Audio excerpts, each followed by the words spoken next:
Hola amigos, muy buenas tardes, bienvenidos a una nueva emisión de su programa Algo Más que Nutrición, alimentando tu deporte. El día de hoy tenemos un tema bastante interesante que tiene que ver con la fragilidad en los adultos mayores, sobre todo en el estadio de sobrepeso o obesidad. Y para esto le doy la bienvenida, como cada lunes, a mi compañero y amigo, el maestro Neftali Gómez. Hola Mariana, muy buenas tardes, un gusto estar aquí contigo y con todas las personas que nos hacen el favor de estarnos viendo. La verdad que hoy tenemos un programa de super lujo, me siento emocionado porque siempre es bueno escuchar, conocer, aprender de las personas que han salido de su zona de confort, incluso que han salido del país, que triunfan en el extranjero, que tienen éxito. De verdad, muy interesante el programa de hoy, véanlo todo por favor. Sí, no se vayan a ir en el primer bloque. Pues bueno, vamos a darle candela a este asunto porque, como bien decía Neftali, el tiempo es corto y el tema es bastante largo. Y para empezar les presento a la doctora Diana Castañeda Gameros. Ella es licenciada en Dietética y Nutrición por la Escuela de Dietética y Nutrición del ISSSTE. También tiene una maestría en Nutrición, Actividad Física y Salud Pública por la Universidad de Bristol en el Reino Unido. También cuenta con un doctorado en Ciencias del Deporte y Rehabilitación por la Universidad de Birmingham, también en el Reino Unido. Y sobre todo, ella se ha dedicado a la línea de investigación en todos estos años fuera del país en envejecimiento saludable relacionado con el comportamiento alimentario y la actividad física en el adulto mayor, sobre todo y con especial énfasis en mujeres de minorías étnicas dentro del Reino Unido.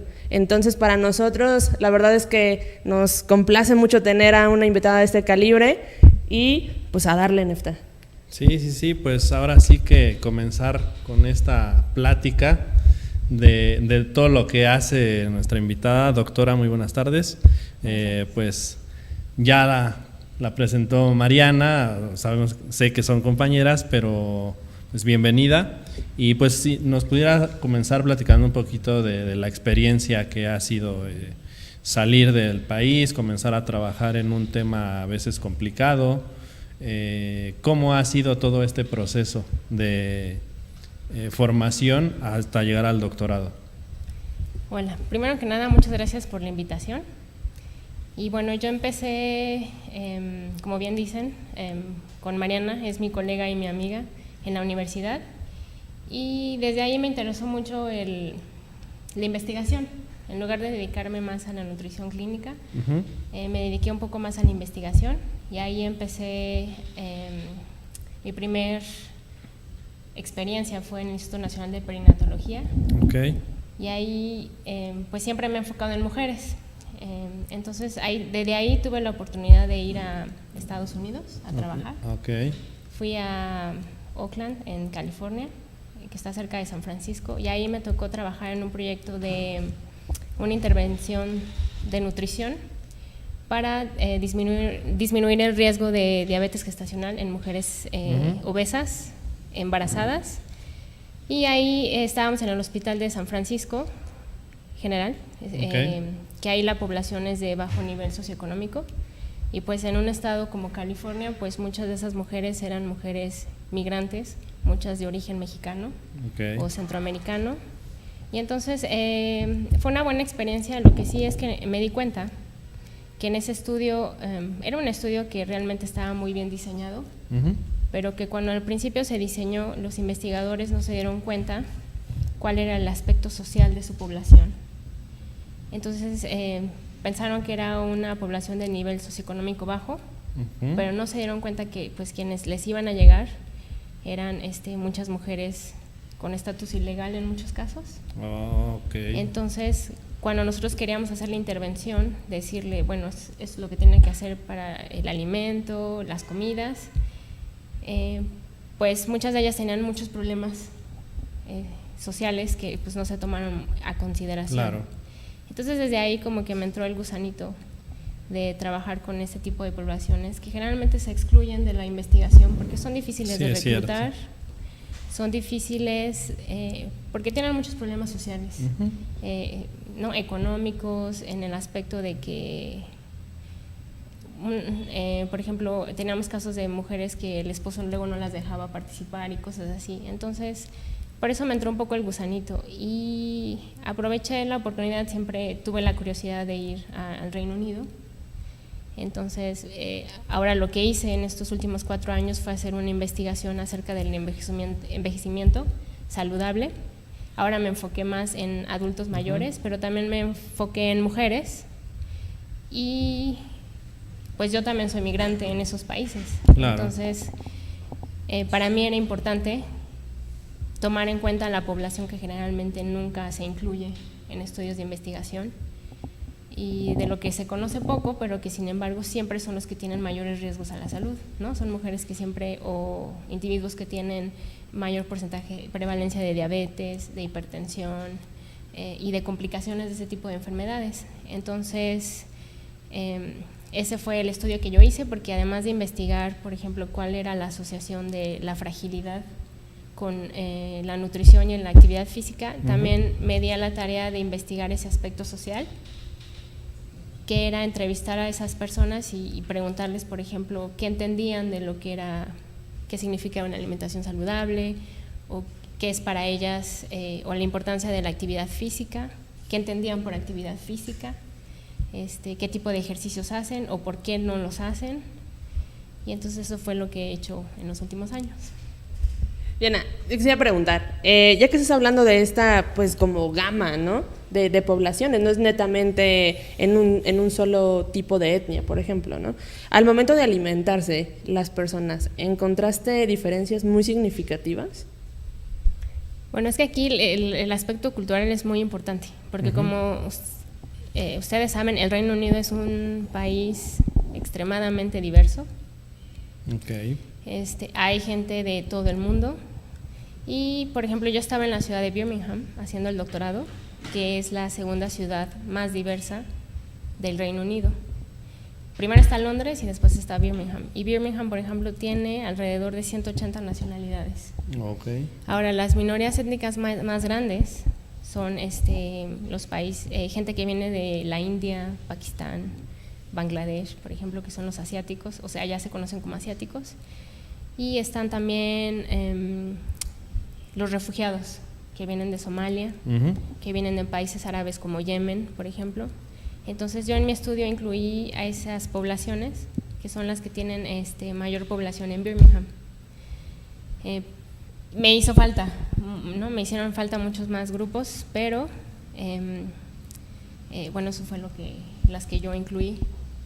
Pues muy interesante, porque generalmente, como bien lo comentaba la doctora, siempre se trabaja pues con la población a veces que está más a la mano, claro, por la facilidad de la investigación. En este caso pues sí se fue un pasito más allá, y además en un tipo de población que pues al menos acá para todos los mexicanos pues es como bastante común conocer a este tipo de personas, ¿no? En el que ya mencionaba aspectos de nutrición, actividad física, pero también los aspectos sociales que a veces se dejan de lado, sí, que son tan importantes como los otros dos. El hecho que mencionaba que a la señora no la dejaba ir su esposo, pues bueno, acá en México se ve todavía bastante ese tipo de situaciones. Entonces creo que puede este estudio servir de alguna manera para hacer una comparación con lo que tenemos acá. Pero bueno, doctora, yendo más allá sobre la experiencia, sabemos que el departamento de la universidad donde se realizó el doctorado pues ha sido uno de los mejores durante muchos años en el área de investigación con nutrición y actividad física. Aparte de estos estudios, ¿qué otros estudios se llevan a cabo? Pues la Universidad de Birmingham tiene un departamento bastante bueno y bastante amplio en psicología del deporte, por ejemplo. Exacto, sí. Que yo cuando llegué allá, soy sincera, yo realmente no desconocía que eso existía. Claro. ¿No? Y yo desconocía que hubiera tal cual en México ciencias del deporte. Ahora yo estoy un poquito más enfocada en salud pública, pero en la universidad en ese departamento sobre todo es mucho lo de coaching, por ejemplo, cómo entrenar, cuáles son el comportamiento del entrenador hacia los atletas para que estos se desempeñen de una mejor manera. Por ejemplo, la psicología de por qué las personas no hacen deporte, por ejemplo, que no se sienten no es que realmente no tengan la capacidad de hacerlo, sino que no se sienten con la confianza de hacerlo, por ejemplo, es algo que los frena. Se hacen estudios muy interesantes de la fisiología. Entonces, por ejemplo, pues en ese tipo de universidades se tienen todas las facilidades para hacer, por ejemplo, cuando hacen estudios para ver qué nutrimentos son los que se queman durante el ejercicio y así, tienen la oportunidad de hacer biopsias, ¿no? Y de hacer estudios mucho más sofisticados que lo que yo creo en el momento existe en el país. Entonces, sí, pues sí es bastante bueno, la verdad. Sí, yo creo que desde medir la actividad física, ¿no? Lo hacen con acelerómetros y aquí todavía estamos que con la frecuencia cardíaca y si le es rápido y todavía nos quedamos en el famoso test de Cooper y siempre pensamos que es lo único que hay, ¿no? Entonces, yo creo que si hacemos la comparación de investigación entre México y, por ejemplo, el departamento de la Universidad de Birmingham, pues sí tenemos bastantito que aprender, ¿no? Exactamente. Perdón. Sí, yo lo que digo es que en México se hace muy buena investigación. Lo que pasa es que en infraestructura es donde a lo mejor no estamos tan bien. Ya se empezaron a hacer algunos estudios con acelerometría, creo, en México, pero sí, todavía sí. Porque el deporte en México no está muy bien, no se fomenta tanto a nivel gobierno, por ejemplo. ¿No? ¿Es allá muy, muy diferente en este aspecto? ¿Notas así una diferencia marcada? Sí, porque por ejemplo, yo veo aquí los deportistas que van y sufren. Sí, ¿no? Literal. Solamente son los que ya están a nivel así tipo Ana Gabriela Guevara, que tienen todo el... Y eso a veces. Y eso ya tienen todo a las televisoras atrás de ellos y que sí les dan dinero y lo que sea. Pero yo los veo llegar con ese equipo que traen y digo, bueno, pues es que así como quieren, ¿no? Y yo lo veo en el Reino Unido que, por ejemplo, el dinero que se saca de la Lotería Nacional es dinero que se invierte al deporte. Entonces, los deportistas tienen un salario mensual bastante decente. Tienen el equipo, por ejemplo, el Reino Unido es muy bueno en ciclismo, lo vieron en las Olimpiadas. Es porque tienen la tecnología del mundo para el ciclismo, tienen infraestructura súper bien.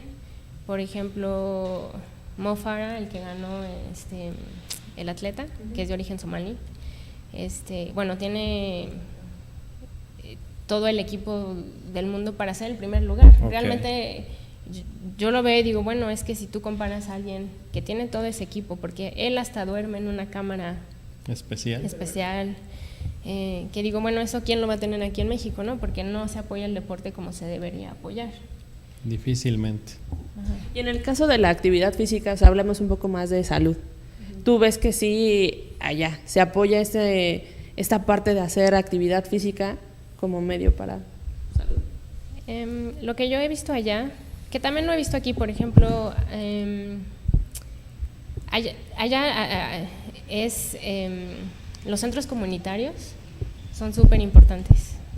Entonces siempre, o las iglesias, ¿no? O los templos, cualquier religión que seas, siempre tienen un grupo especial para adultos mayores.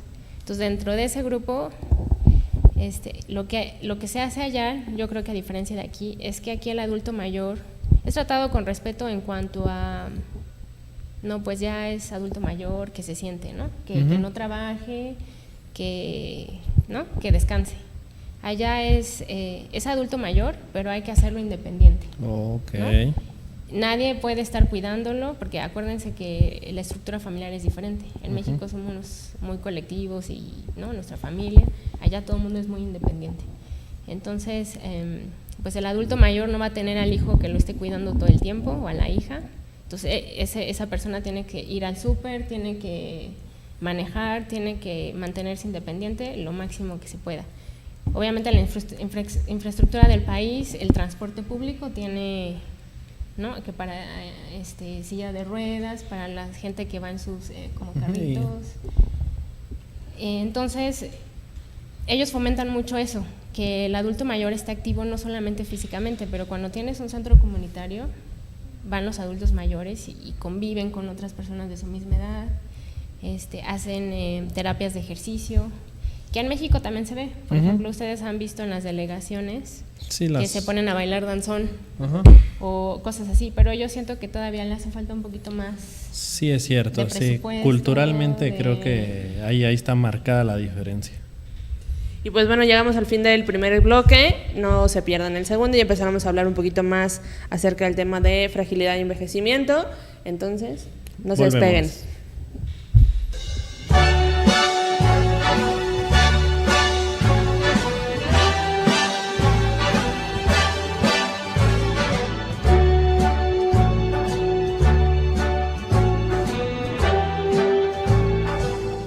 Start spreading the news. I'm leaving today. I want to be a part of it. New York, New York. These vagabond shoes are longing to stray right through the very heart of it. New York, New York. I want to wake up in a city that doesn't sleep.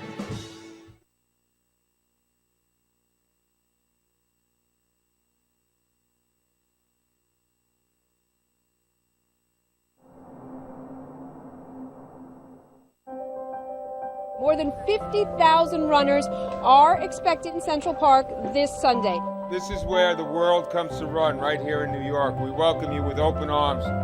Sunday is New York City's greatest block party. Marathon teaches you character, discipline. I always say run to win. It doesn't mean get in first place all the time. You finish as high as possible to the best that you can.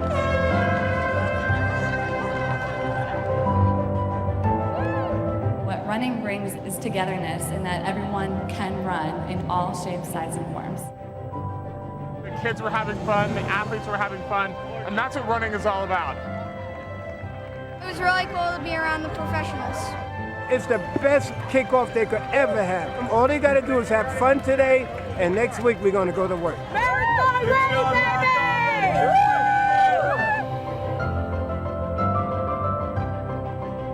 This kicks off the painting of the blue line throughout all the 5 boroughs. It's really exciting. It should be a great day for runners. I mean, it's the people who make up the biggest block party in Nueva York. Best wishes for everybody. We've done all the hard work, and now the fun begins. You know what I love about the marathon? You can celebrate all 5 boroughs. You guys ready to party out there? Let the parade begin.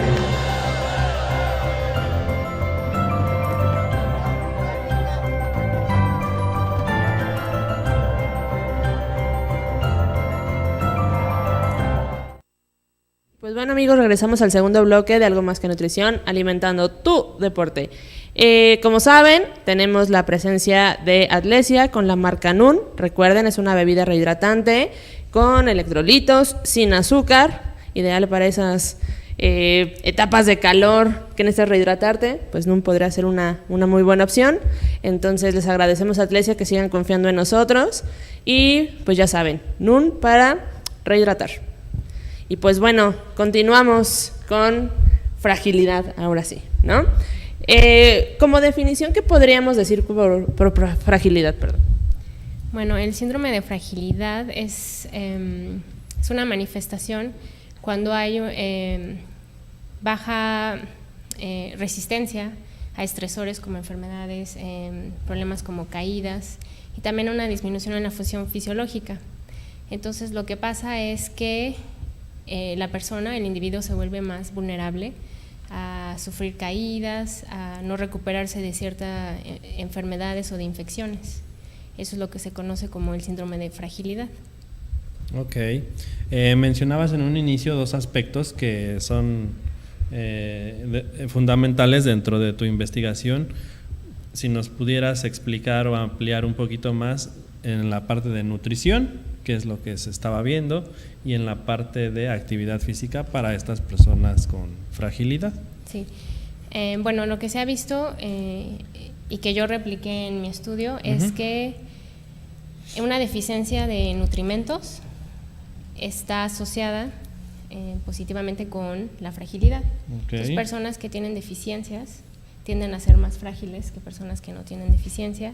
Y en actividad física es lo mismo. Personas que son sedentarias o que tienen un nivel más bajo de actividad física tienen mayor riesgo de tener fragilidad. Y eso es lo que, por ejemplo, se ha visto en población blanca o europea, y lo que yo encontré en población de minorías étnicas. ¿Y de qué edad estamos hablando concretamente para que se dé una idea a la gente que...? Sí, bueno, adultos mayores en general son mayores de 65 años. Lo que yo hice en mi estudio fue bajar la edad, y yo la bajé a 60 años porque aquí entra también el aspecto cultural. En muchas culturas, sobre todo las asiáticas, de la India, por ejemplo, las mujeres, cuando su hijo se casa, ellas ya envejecieron y ya son viejitas. Y el proceso de envejecimiento es más acelerado que en otras poblaciones por todas las enfermedades que tienen, porque a lo mejor sufren más con el nivel socioeconómico. Entonces, el envejecimiento se presenta o se empieza a presentar un poco antes. Entonces, lo que yo hice en mi estudio es reclutar a mujeres de 60 años y más, pero en general es a partir de los 65 años, que coincide con la edad de retiro. En cuanto al síndrome de fragilidad, ¿podría presentarse como cierta sintomatología o solamente es la falta de algún nutrimento, o si hay como ciertos síntomas que sean evidentes para la gente que nos esté viendo, algún adulto mayor en casa que esté en alerta de eso? Sí. Bueno, para empezar, lo primero que hay que saber es que la fragilidad no es lo mismo que el envejecimiento, que uno podría decir, bueno, ¿no? Como que se parece, ¿no? Son asociados, obviamente. Claro. Pero el envejecimiento, no, y es conflictivo definirlos, porque el envejecimiento no podemos negar que es un deterioro. Claro. Y que no se puede detener y que a todos nos va a pasar. Pero una persona de edad adulta o mayor puede no tener fragilidad. Y también se confunde un poco con discapacidad, ¿no? Y es lo mismo. Una persona con fragilidad puede que no presente ninguna discapacidad, pero que esté en riesgo de sufrirlo. O también se confunde un poco con la comorbilidad, que es lo que se conoce que tenemos más de 2 enfermedades, ¿no? Diabetes, hipertensión, por ejemplo. Entonces, una persona que tiene a lo mejor diabetes e hipertensión, ya en edad adulta, puede no tener fragilidad. Ahora, hay personas que tienen las 3, que tienen discapacidad, tienen fragilidad y que tienen varias enfermedades, y que entonces exacerban todo el problema, y entonces son las personas que están en mayor riesgo de una muerte prematura.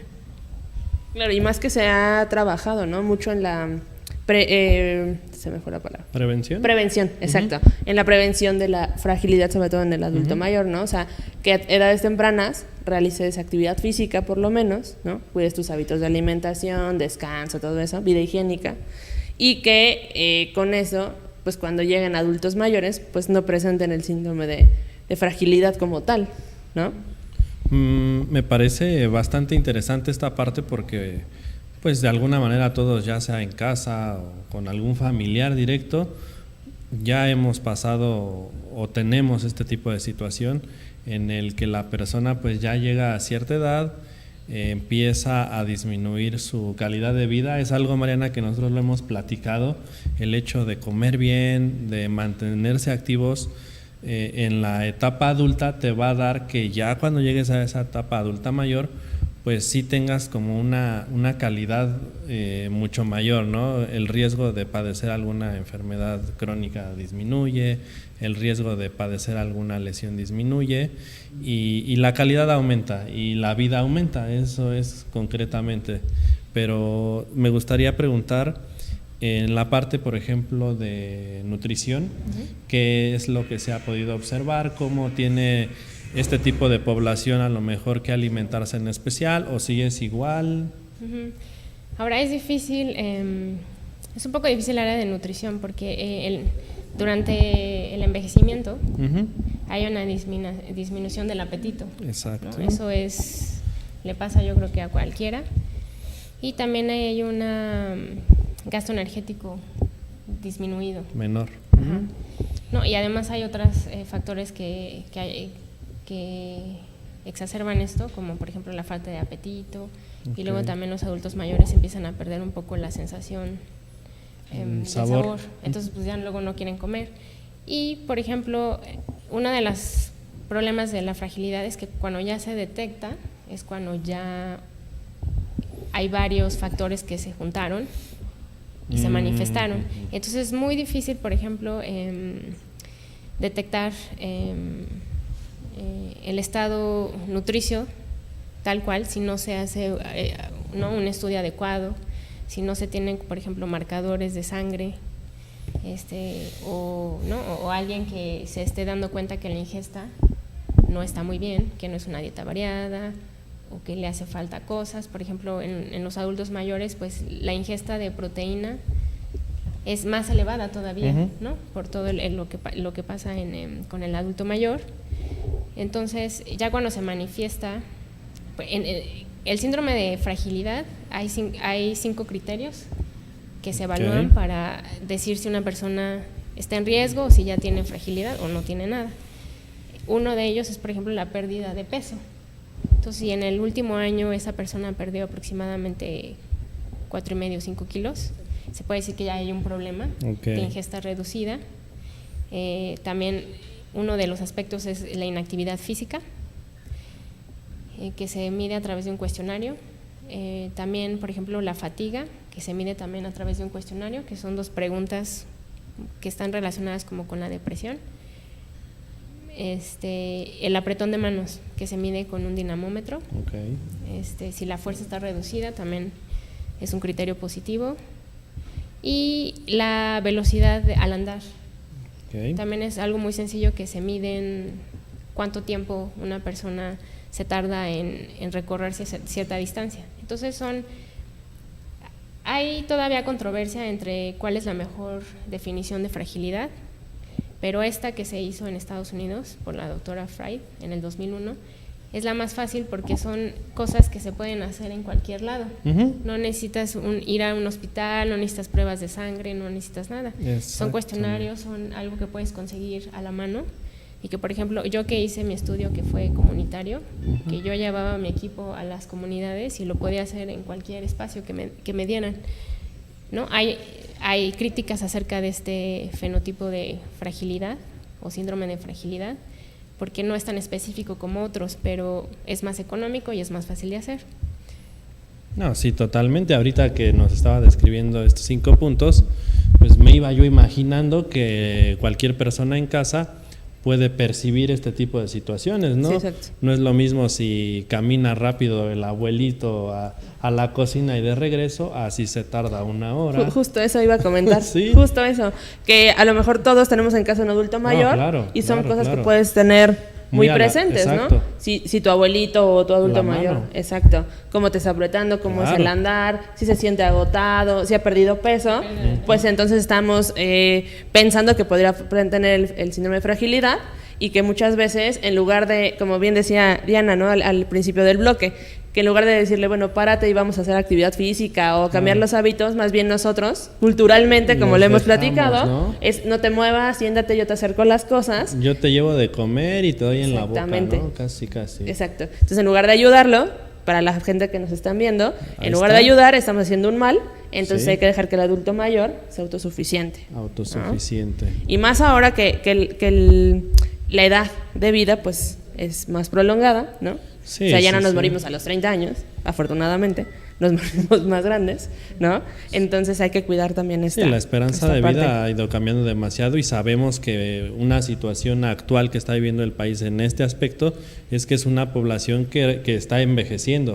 O ¿sí? Entonces, en algunos años la población acá en nuestro país pues va a ser principalmente de adulto mayor. Entonces, ¿qué tipo de calidad vamos a tener para toda esa población?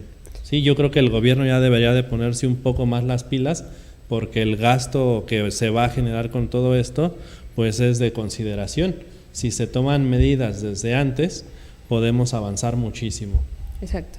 Y las estadísticas de México dicen que México primero será un país viejo antes de ser un país rico. Bueno, ahí está. Tremenda declaración que nos acaba de... Daniel, nos quedamos así todos congelados, ¿no? La pues verdad, sí, es para tomar en cuenta. Sí. Alguien que lo está viendo desde fuera realmente. Exactamente. Y pues yo quisiera preguntar, si por ejemplo estamos hablando de los síntomas, de que bueno, ya la gente está ahí, ¿hay manera de prevenir el síndrome de fragilidad? Bueno, más que nada es...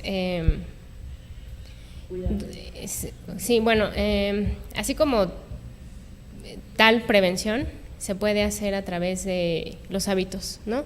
La alimentación, como ya vimos, ¿no? Tener una alimentación variada, no tener ningún déficit es importante. Ahora la terapia que se considera como más exitosa, se podría decir así, es la actividad física. Perfecto. Entonces, y esto porque ya hay muchos estudios en las últimas, a partir de que se dio esto del síndrome de fragilidad en el 2001, de una década para acá, ahora se ha puesto énfasis en saber, bueno, ya si está, ¿qué hacemos? Y si todavía no llega, ¿cómo lo prevenimos? Entonces, se ha visto que la actividad física, inclusive de menor intensidad, ayuda, aunque claro, ¿Nos fuimos? De moderada a alta o vigorosa, los beneficios son mucho mayores. Entonces, por ejemplo, lo han visto en las últimas investigaciones, es que gente que realiza actividad física, tiene menor riesgo de padecer fragilidad o está en un menor riesgo de padecer fragilidad, y al contrario, gente que pasa mucho tiempo sedentaria tiene más riesgo. Por ejemplo, se ha visto en estudios que de 6 a 7 horas que una persona pase sin hacer ejercicio, bueno, está sentado, acostado, leyendo, lo que sea, se asocia con mayor fragilidad y también con mayor riesgo a muerte temprana. Entonces, es lo que se ha visto. Okay. Y, por ejemplo, es muy sabido, ¿no? Las recomendaciones de actividad física de la OMS, de hecho lo marcan hasta por grupo de edad, ¿no? Y te dicen, no, pues sabes que tienes que hacerte 150 minutos a la semana, en sesiones de 3 a 5 días y de ejercicio aeróbico, y lo que a todo el mundo nos enseñan a decir, ¿no? Nadar, correr, caminar, y ahí se queda, ¿no? Y básicamente, pues, por ejemplo, en sector salud, pues son las recomendaciones que se dan. ¿Es suficiente o necesita hacerse un cambio más personalizado, no sé, al momento de dosificar o de recomendar actividad física? Sí, bueno, lo que yo encontré, porque eso fue también algo que investigué, es qué significaban estas recomendaciones para las mujeres, ¿no? Porque pues sí nos dicen, haz 30 minutos de ejercicio, pero muchas nos decían, si no puedo ni caminar 5 minutos, ¿cómo quieren que haga 30 minutos, no? Y aquí entra también muy fuerte el aspecto cultural. Ahora, muchas de las mujeres que yo incluí en mi estudio eran de origen musulmán. Okay. Las mujeres de origen musulmán usan una vestimenta, ¿no? modesta, porque justamente no pueden enseñar, ¿no? O enseñar básicamente el cuerpo. Para hacer ejercicio no pueden usar la misma ropa deportiva que para nosotros es 100% normal. Pues no, y luego a mí me tocó ir, por ejemplo, a un gimnasio donde había mujeres con estas vestimentas largas, y la gente se quedaba así como de, ¿no? Sacados de onda, que dices, bueno, si yo estuviera con ellas, yo me sentiría mal, porque te sientes juzgado. Entonces, por ejemplo, también te dicen, haz ejercicio de intensidad moderada, vigorosa, pero pues eso qué es, ¿no? Y las recomendaciones te dicen, pues juega tenis, juega golf, bailes de salón. ¿Qué dices? Pero eso realmente no es, ¿no? realista para muchas personas, ¿no? No le voy a yo decir a alguien que viene de sí, nivel socioeconómico bajo que se vaya a jugar golf, ¿no? Claro. Porque, ¿no? Y además a lo mejor en México el golf no es tan popular. Entonces, pues es más que nada decirles, para empezar, cualquier intensidad, no importa que sea muy baja, es mejor a nada. Pero si lo va a hacer ya con fines de beneficio, entonces caminata rápida, que es gratuita, la puede hacer en cualquier lado, cualquiera lo puede hacer. El quehacer, labores del quehacer, la jardinería, por ejemplo, levantar las hojas, barrer, podar, todo eso realmente sí es de una intensidad moderada, que es mucho más realista que jugar tenis. Y pues bueno, amigos, llegamos al final del bloque, de nuestro segundo bloque. No se vayan, regresamos.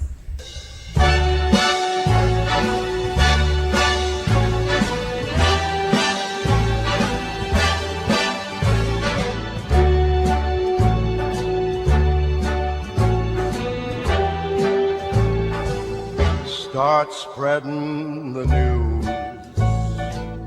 I'm leaving today.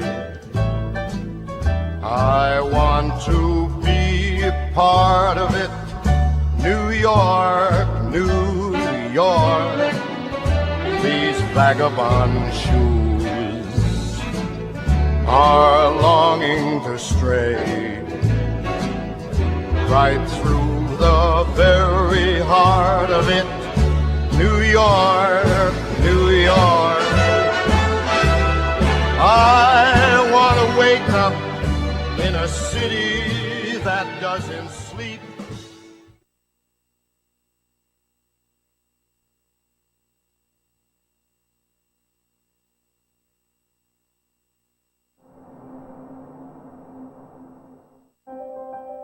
More than 50,000 runners are expected in Central Park this Sunday. This is where the world comes to run, right here in New York. We welcome you with open arms. Sunday is New York City's greatest block party. Marathon teaches you character, discipline. I always say run to win. It doesn't mean get in first place all the time. You finish as high as possible to the best that you can.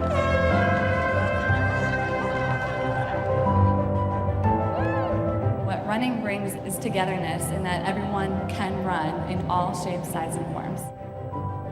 The kids were having fun, the athletes were having fun, and that's what running is all about. It was really cool to be around the professionals. It's the best kickoff they could ever have. All they got to do is have fun today, and next week we're going to go to work. Marathon ready, baby!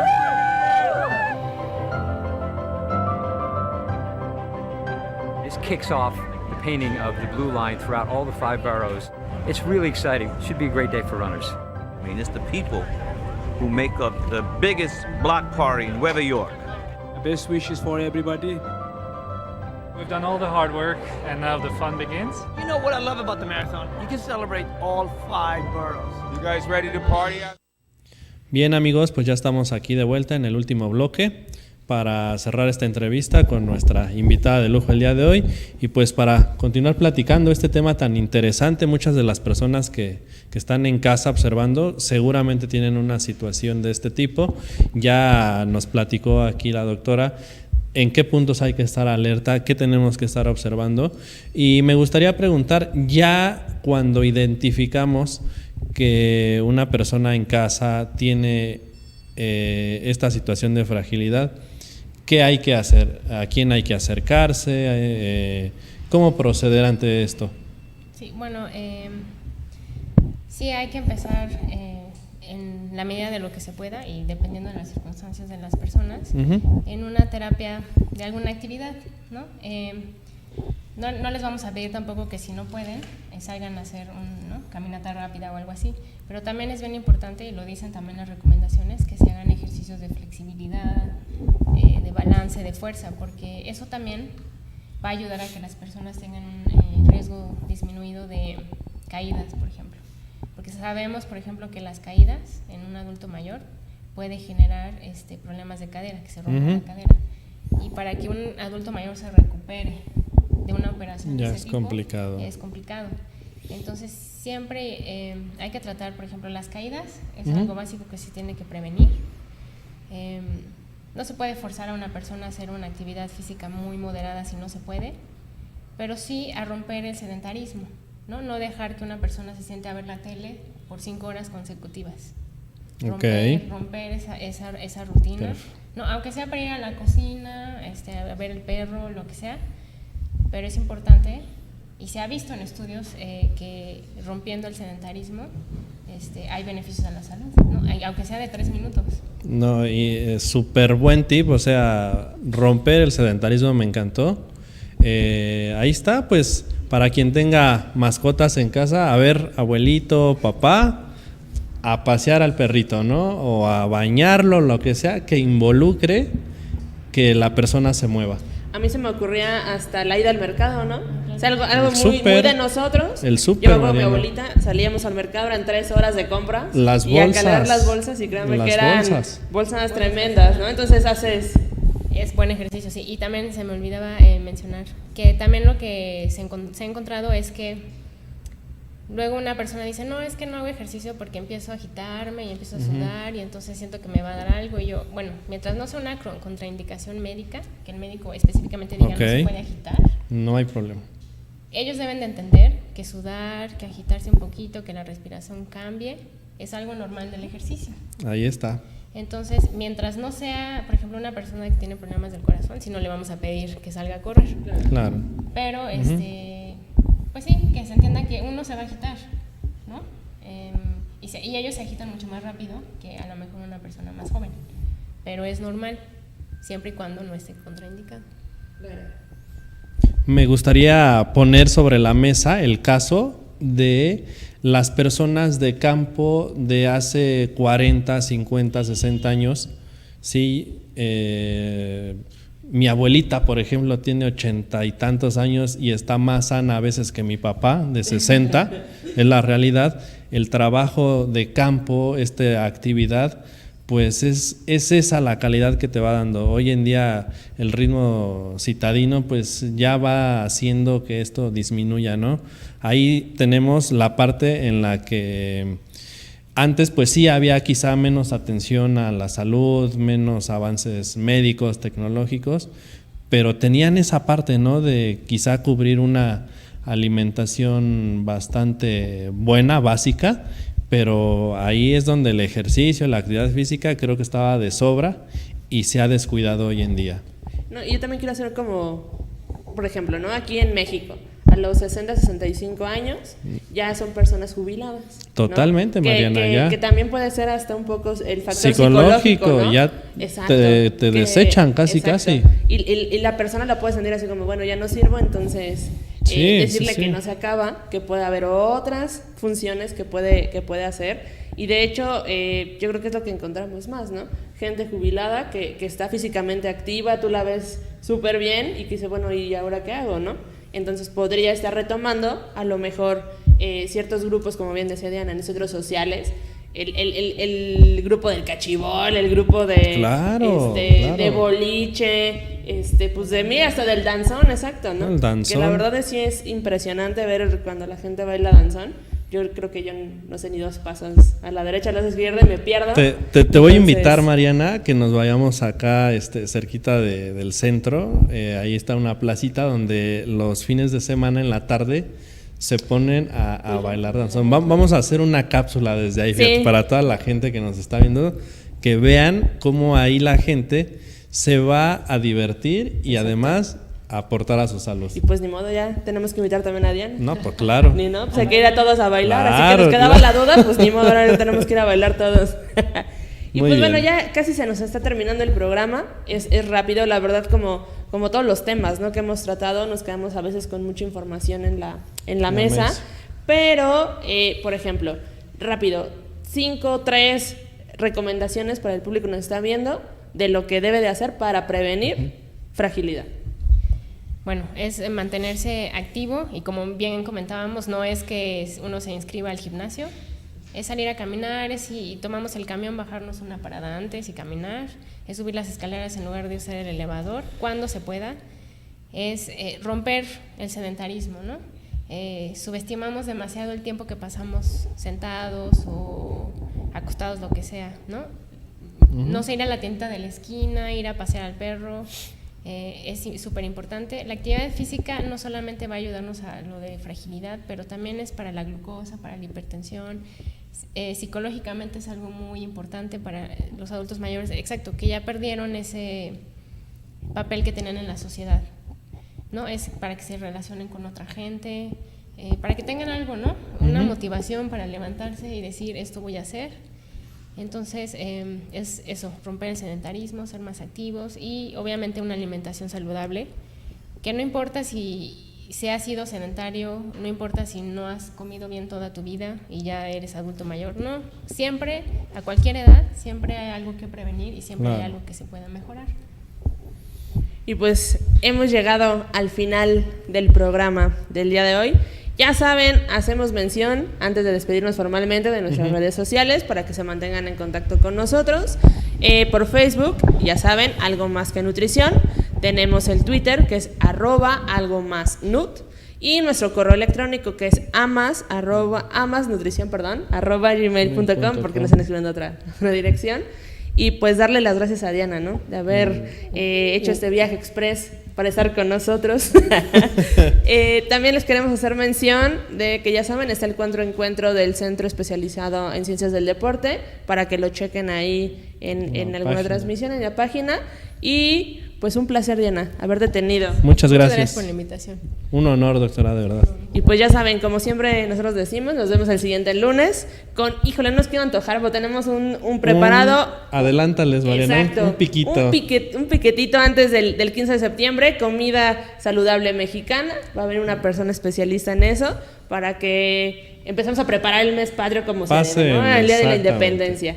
Y pues bueno, un placer, Nefta, estar como siempre contigo. El placer ha sido mío y con las personas que nos están siguiendo, sobre todo con ellos. Exacto. Y pues nos vemos el siguiente miércoles, mismo canal, en Algo Más Que Nutrición, alimentando tu deporte.